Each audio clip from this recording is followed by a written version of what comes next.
Hi friends, today's special Kailan கீரை with oyster sauce. So நான் 300 gram கைலான் கீரை எடுத்து இந்த மாதிரி காம்பு தனியாகவும் அந்த கீரை தனியாகவும் இந்த மாதிரி கட் பண்ணி க்ளீன் பண்ணிக்கோங்க. பூண்டு 4 பல் எடுத்துக்கோங்க. தேவையான பொருட்கள் கார்ன்ஃப்ளவர் 1/2 டீஸ்பூன் இல்லைன்னா 1 டேபிள் ஸ்பூன் எடுத்துக்கோங்க. நம்ம முதல் தண்ணி கொதிக்க விடுவோம். அந்த தண்ணியில் உப்பு, சீனி, ஆயில் இது மூணும் அதில் கொட்டுவோம். கொட்டி கொஞ்ச நேரம் சூடாகட்டும், மிக்ஸ் பண்ணி விடலாம். இப்போ நம்ம கைலான் கீரையும் அதோட தண்டையும் நம்ம இதில் ஆட் பண்ணிக்குவோம்.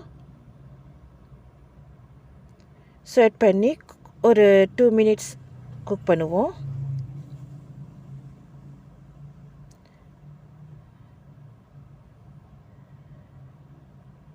ஸோ அந்த மாதிரி நம்ம கிளறி விடுவோம். ஸோ அந்த கீரை நிறம் மாறணும்.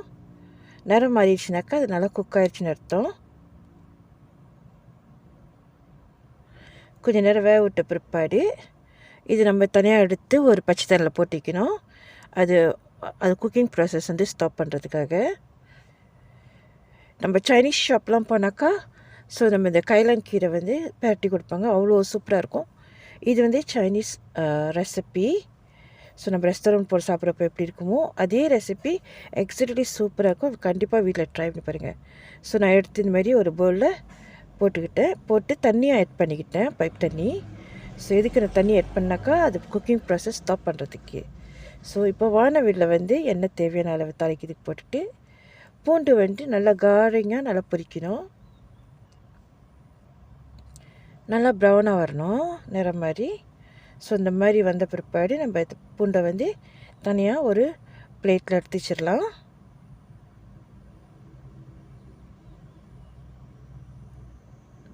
ஸோ பூண்டு நல்லா கொந்தி தான் பொரிச்சிருக்கேன்.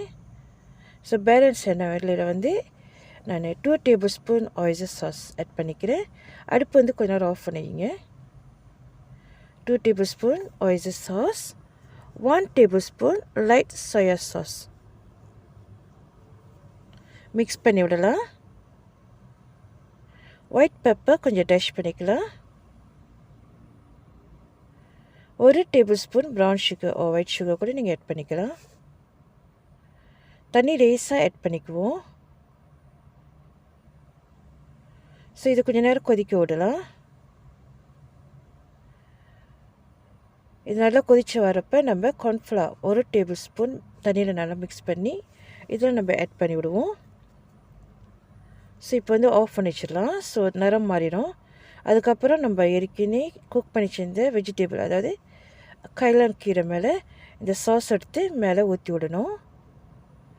ஊற்றி விட்ட பிற்பாடு நம்ம ஏற்கனவே கார்லிக் நல்லா பொரிச்சு வச்சுருக்கணும், அது மேலே அப்படியே தூவி விட்டுருவோம்.